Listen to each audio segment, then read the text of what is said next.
Okay, good evening again, everyone. We apologize for the late start. Just had a few technical challenges that we needed to work through here on the back end. But it's good to have you all on board. I'm sure others will pop in a little later. My name is Robin Bell, founder and CEO of Smarter Joint Venture Capital Corporation, a U.S. company which is behind this Smarter Barbados initiative.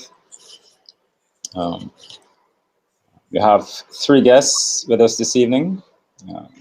Mr. Michael Grimes, who is CEO of MDG Corporate Services, which is a Barbadian accounting and audit firm here. And we also have John Mark Hazard.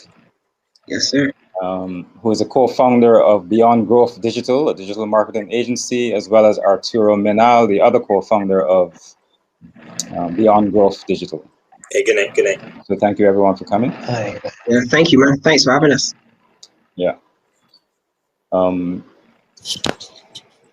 just want to ask the attendees to just put a message into the public chat there, just if you can hear us clearly. We don't want to be speaking and you're having challenges on your end.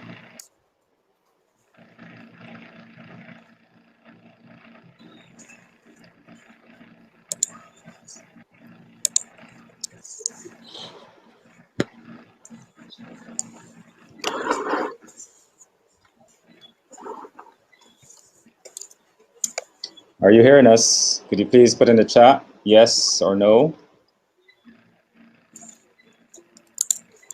To find the chat, just click on the event button on the top right. And then the actual chat box will be on the bottom right. And you can just type in there.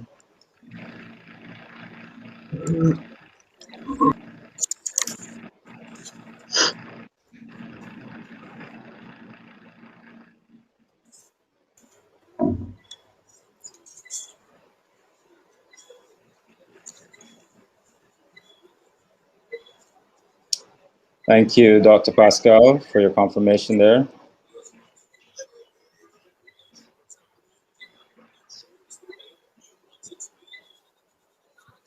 I'm not seeing anyone else, maybe.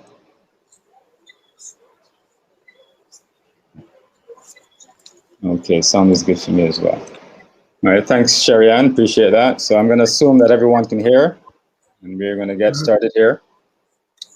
So the purpose of this event this evening is to introduce Barbadians to Smarter Barbados, which is an initiative focused on digital transformation of Barbados, but also in this critical time that the country is facing, we also want to leverage it specifically to facilitate economic resilience for Barbadians, citizens, as well as businesses, small, medium businesses, and so on.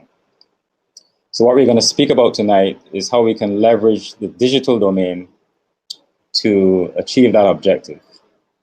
But before we jump into that, we wanted to share with you the experience of two young millennial entrepreneurs in Barbados who found themselves impacted by this pandemic back in March last year.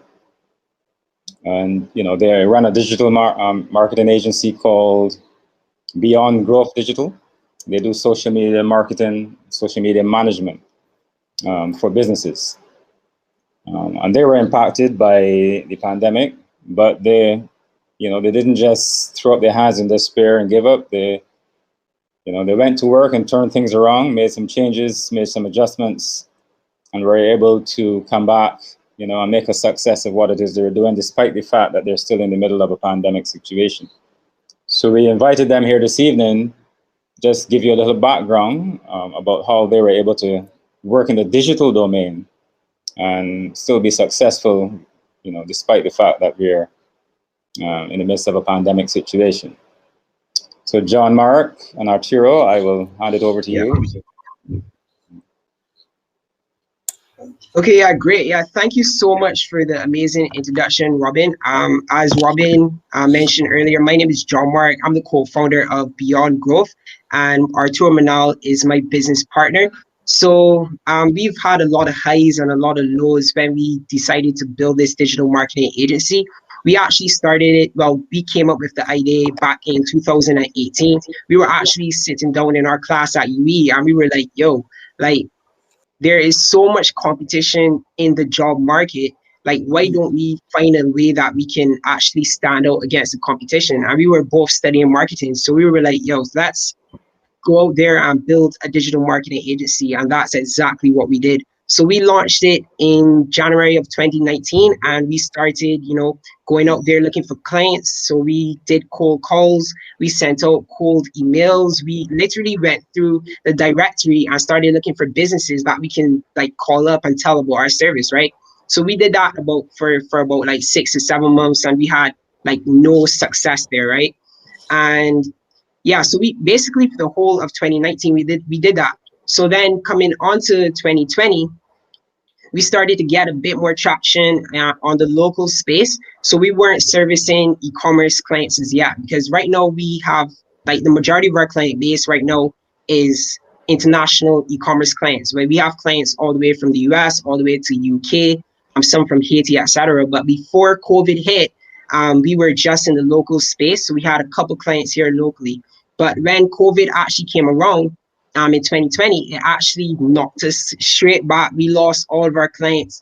We were probably just doing around 2 to 3 thousand a month, but then we lost all of it because of COVID. So I'm just going to let my business partner Artur Manal basically talk about how we actually overcame COVID, the steps we took, and then how it actually all turned around, especially in the last like 3 to 6 months. Yeah. Yeah, thank you so much. Thank you so much, John Mark. Again, good night to everyone. Yes, if you could hear us, just make sure that you could type in the chat, just indicate to us, of course, that you can hear us. Otherwise, thank you so much for a good introduction. And of course, Robin, thank you so much for the opportunity. As John Mark would have said so far, when it came to e-commerce and digital marketing and all that stuff, I feel like it was already here. The first wave of digital marketing was definitely already here. But at the same time, the second wave is definitely more present than it's ever been. This is the best time to actually go forward with anything online. And, we weren't lucky or anything like that. I think that's why Robin would have brought us here. We actually went through, as John would have said, a lot more lows and highs. But when the highs do come, for those who are out there and still looking for a job or still looking for their next opportunity, when the highs do come, they're definitely going to be they're going to make up for those losses and those failures. Trust me. So really and truly, we really were on the local scene for a good while until we had no choice but to adapt and go on the e-commerce scene. And as John would have said, we were kind of like around 3 to 4K around that time, which for us at our age at 19, 18 was actually pretty good for sure. Mm-hmm. We were quite grateful with that. And I think it taught us not to be comfortable, right? That's the first thing, just not to be comfortable, and two, to just adapt as quickly as possible, because when you get comfortable, that's why we didn't look into e-commerce. That's why we didn't look into all these online businesses and the opportunity at hand until we were forced to do it. So what happened when we fast forward a few months down the line of just learning strictly e-commerce for literally probably 6 to 8 months, what happened was that we started to see the potential in e-commerce because it doesn't have a lid on its income. It's 24/7. Persons can buy whenever they feel like, and so forth and so forth and so forth. Whereas for local business, to meet the demand sometimes could be quite difficult, right? So we learned the potential, and what we did, even though we didn't have the experience per se as yet to actually run the ads or whatever ourselves, what we did is that we decided that we would teach what we were learning. So that's another thing that I think persons can take away, is that I think we find that when we have some sort of knowledge, at the same time, it's not enough because someone else knows more. But at the same time, someone else knows less. So what you have already is most of the time enough, right? And that's what we did. We literally taught persons for free at first, if I'm being honest. And eventually, we started to charge them 150 to 300 US eventually for a month of consultations, that is, and just teaching them what we knew. Now, what happened was that we realized that they saw so much value behind what we were doing, is that it was worth more than the 300. So eventually we moved up to, I think, 5, 6, and 700 USD. And right now we charge a minimum of $1,000 US, right? And we actually have more clients now that we're charging more than when we were charging less. So I think what happened is that we started to see the value ourselves. And when we started to see the value in ourselves, other persons saw it as well. So we were saying, okay, cool. Well, if you aren't going to see the value in us and you don't think it's worth $1,000, that's fine, because someone else is going to see it, and someone else is going to pay us $1,500 or $3,000. And I think that was something that really turned around the game for us, was the mentality that we didn't need everyone, because if you are marketing to everyone, or your business, your service, your product is for everyone, well then really and truly is for no one. So that's what we came up with at the end of the day. It really was a turning point for us, because again, we saw the value in it. We moved from those couple clients at the 150 to 300 US a month, and we literally were back on track to the 4K at that stage. And when we turned it around, when we were able to run the ads ourselves, charging a minimum of 1K, I can tell you for sure, the last 3 months alone, we've made more than the entire business's revenue since its existence, right? Just 3 months alone. And we would have gone on that obviously by helping persons, because it's a service-based company. And over those last 3 months, we have been able to bring in 100K USD in revenue so far, just 3 months for clients. So we're saying all that to say that is possible, one. And two, it's definitely going to take some consistency, some faith, some belief, and definitely execution. Not just the knowledge, but execution. And you know, there's so much to learn from here. And I know Jorma is itching to talk about the problem solving aspect of it, because every single day we're faced with problems, and every single day we're faced with decisions. But the thing about it is that both of them go hand in hand. And I'm so glad that Jorma would be able to actually take over from here. Yeah, thank you so much for that, Arturo. And he definitely alluded to it perfectly. I think one of the major aspects that has allowed us to grow our marketing agency so fast was the ability to solve problems as quickly as possible, right? So as soon as a problem came up in the business, whether that was generating meetings to get clients, or whether that was providing results for these clients, we were able to solve these problems extremely quickly. And I think that's what basically led to us exploding, basically just solving problems. And on that point, I think when starting a business that is solely online, where you're working remotely from home, I think that you should aim to solve a problem that is super big, because the bigger the problem that you solve, the more, essentially, not only will you make more money, but you will add more value to the marketplace. And it will all come back to you, because the more value you add, the more money you're going to make, and the better you're going to feel, because at the end of the day, it's all about helping people. It's all about people over profits, for sure. So whenever someone asks us what kind of business should they start, we always say, yeah, just go out and solve a huge problem. If you look at the richest people alive right now, they just found a problem that was huge and they solved it. Not for a financial aspect, but because they actually wanted to help people. So I would definitely say always think about people over profits first. And another turning point for us, for sure, would definitely be taking risks, for sure. When I told my mom that, yeah, I was never going to apply for a job again, she was like, what, why are you going to do that? That's pretty crazy. But then, I just decided to go all in, and I took that risk. And because I took that risk, it also forced me to focus, right? And I think focus was also a big learning point from the whole journey, because once we were able to actually go in and focus, because in 2020, after COVID hit, we decided for 90 days, we're going to go strictly and just focus directly on the business. So once we apply that focus, I think that was another major turning point. But so I would say those are the two biggest lessons. So learning how to solve problems as quickly as possible, and taking risks, for sure, and regardless of, what the outcome may be, and definitely being able to focus for an extended period of time. So that being said, my name is John Mark, and that was my business partner, Arturo Manal. If you have any questions, feel free to let us know. But yeah, beyond growth.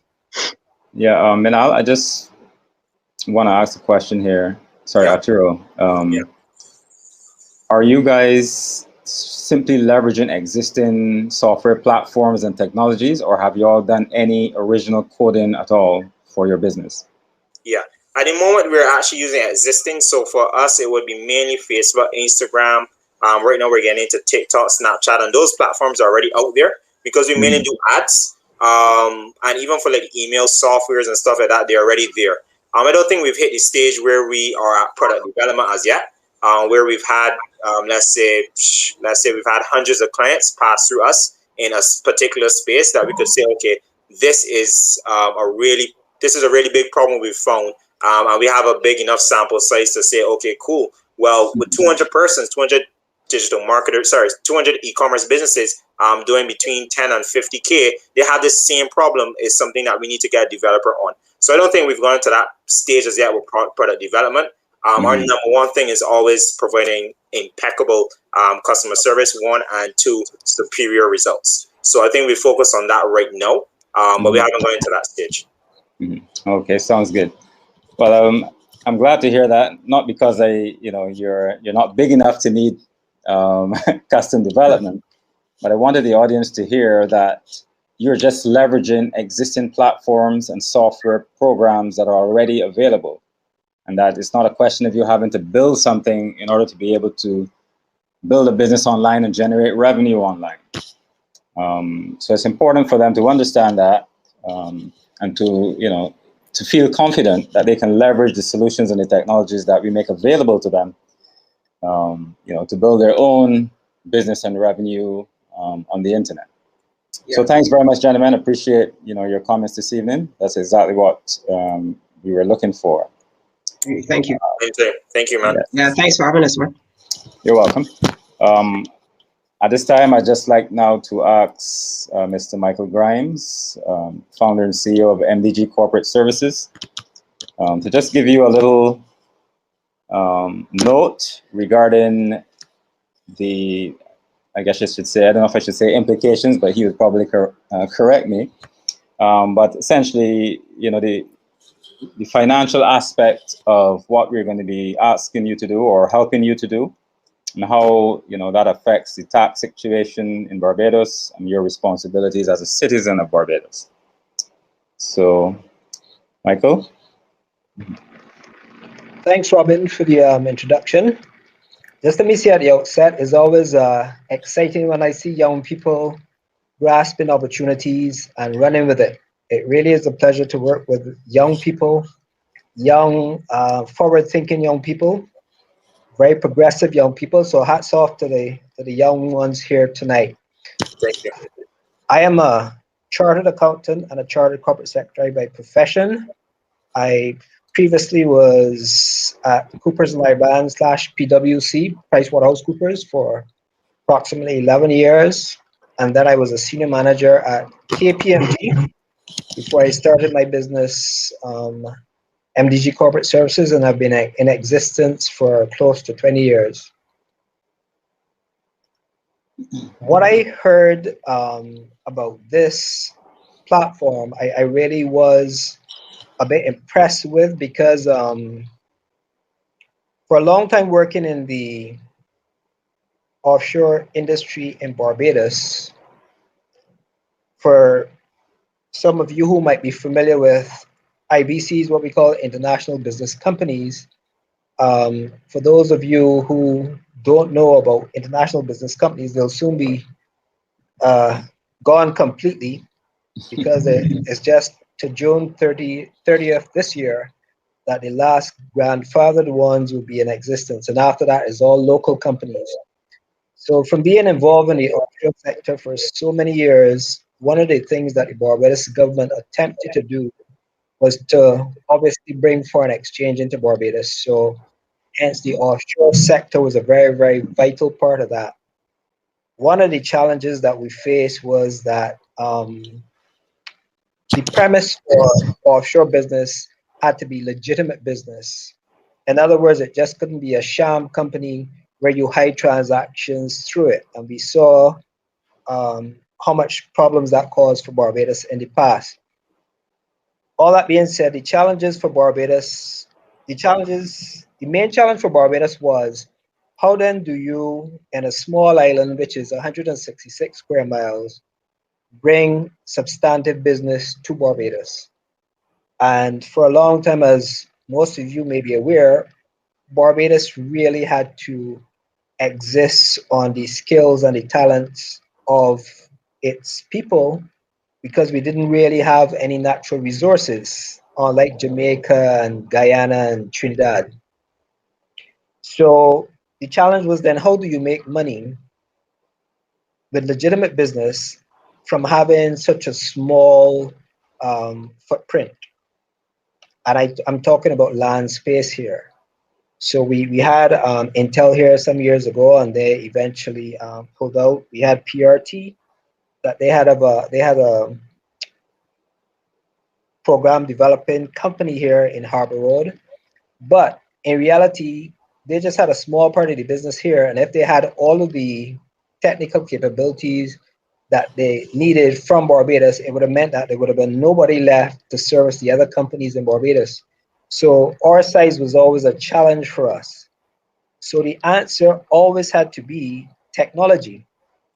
So with technology, you don't need big factories and you don't need big offices and hundreds and thousands of employees in one area to do business. And the most obvious thing we see now is the welcome stamp, and it's showing that people are working in Barbados remotely. So having the online business really is a godsend for Barbados. And to a certain extent, what we are finding is that even though we had a lot of fallout from COVID, there's still a lot of blessings in that. We are now forced to rely more on the technology and to go more digital. And that really is a plus. So you can have large legitimate businesses now operating in Barbados without having to have the big buildings and the many employees actually situated in Barbados. And we still needed to earn the foreign exchange. So because it's online, you can now charge foreign clients from sitting right here in Barbados, and it'd be seamless. So that is really the ultimate or the utopian type situation for Barbados. We want a situation where we are online and we are earning foreign exchange. So the platform and what Robin is suggesting gives the opportunity to do that. And again, we're talking legitimate business. If a venture like this had started, say, 2 years ago or 3 years ago, even from a tax perspective, we would have been having a slightly different conversation, in that the tax rate back then was 25%. And for the companies doing offshore business, the rate was 2.5%. So obviously, there was a significant benefit to having the international business companies. Based on all the international regulations and complaints and concerns from companies that felt that some of the smaller countries were tax havens and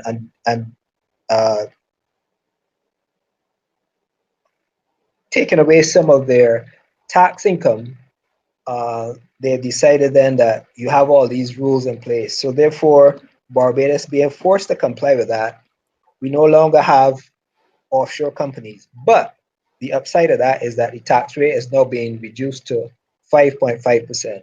Barbados is still obviously very, very keen on giving incentive to companies that earn foreign exchange.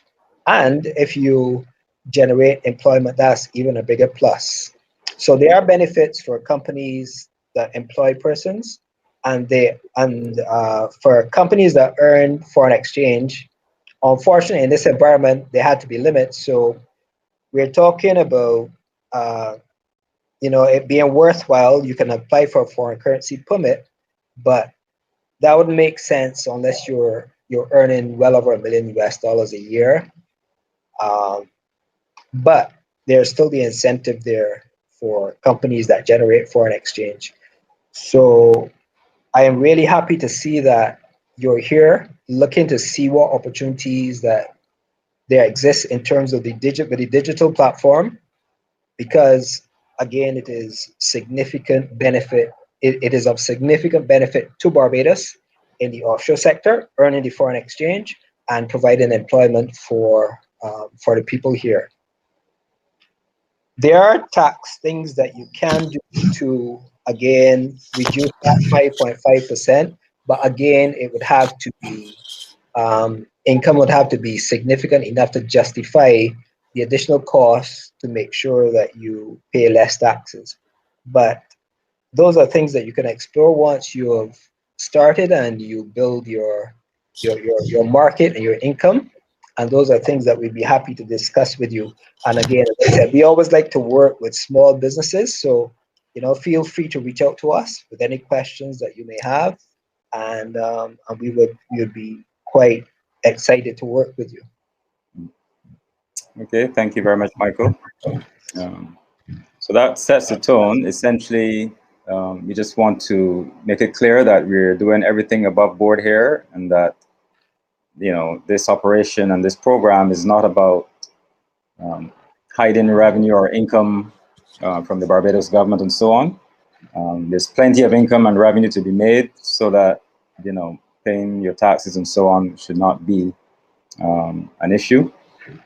And this is not just about setting you up and sending you on your merry way and leaving you high and dry. We're here with you step by step to provide support, help you map out your vision and plan for your online businesses and so on, and get them up and running. And then we have our ancillary services from companies, local companies like Beyond Growth, the two young men who spoke to you earlier, who can also support you when you get to the level where you can justify their services and so on. So with that, I will now move into my primary presentation, which means I need to share my screen. So just give me 1 second.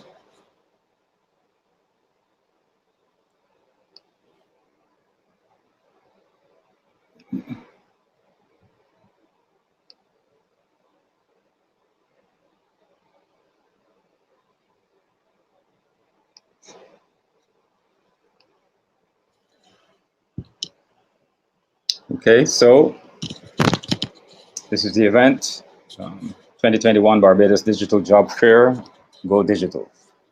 So this experience is a little different from what you would have been accustomed to in terms of a job fair. This is not a case of multiple companies coming together to share different opportunities. This is one company bringing one program with a few different types of quote-unquote jobs that you will be able to participate in.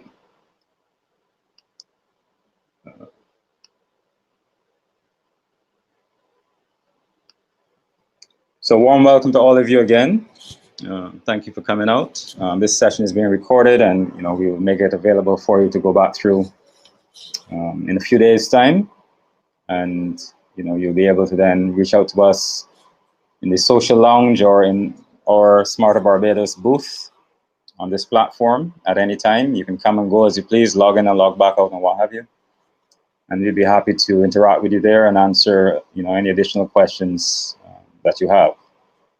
So these are challenging times for all. Naturally, with COVID, there's no longer such a thing as business as usual.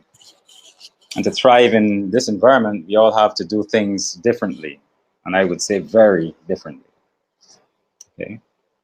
If you continue to do what you've always done, you'll continue to get the results that you've always gotten. We don't want that. We want to get better results. So a little bit about me. I'm a Barbadian, born in Barbados. My name is Robin Bell, and I'm the founder and CEO of the company again behind this initiative, the Smarter Barbados Initiative. The US company is Smarter Joint Venture Capital Corporation. And the company works to help tech startups bring their smart city and sustainability tech innovations to the global marketplace.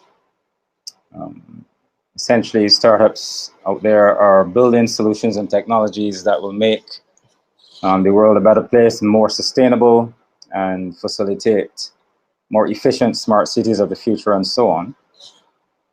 And I actually saw one of my clients is here on this event this evening.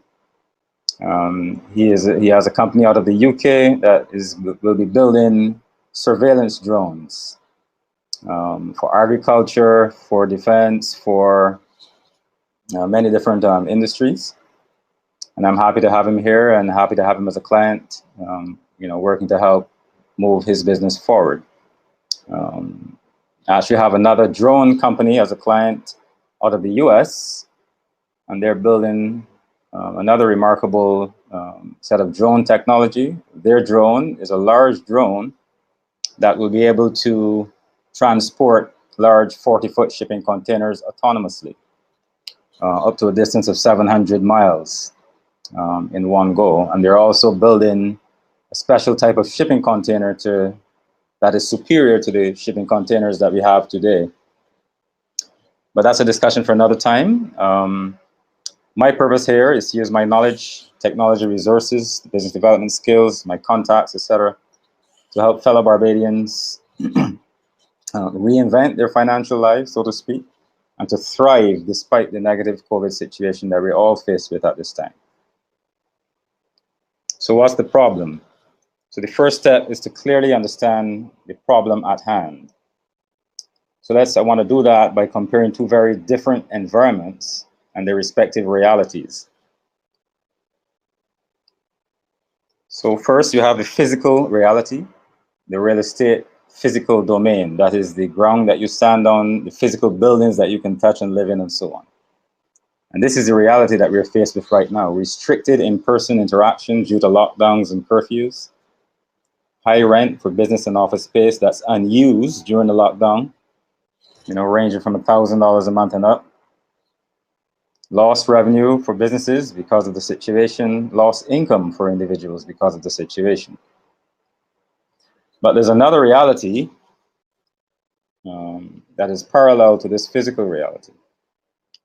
And that's what I want to draw your attention to. This is the digital reality, the internet digital domain, right? Where you have 24/7, 365 online interaction with zero lockdowns and curfews. Low rent business office space online that is open 24/7, 365 worldwide, starting from as little as Barbados $250 a month. It provides new revenue for businesses and new income for individuals. But we have to purposefully, go and tap into that digital domain if you want to benefit from what it has to offer. So what's the solution? So what can you do now to ensure that this situation does not negatively impact your business and personal finances indefinitely? Because clearly, if things escalate, then the government here will be forced to implement further lockdowns and what have you. Nobody has a crystal ball, but you don't wait until the horse is out of the stable then to go trying to catch it. So we realize that there's a trend here. Things are escalating to some degree. And even though we are making best efforts to contain the situation, we still have to plan and prepare ourselves to be able to survive and thrive should things, escalate further going forward. So now is the time. So the answer, from our perspective, is to go digital. Okay, but what does that really mean for me, for my family, and for my business? Well, from our perspective, it means that your number one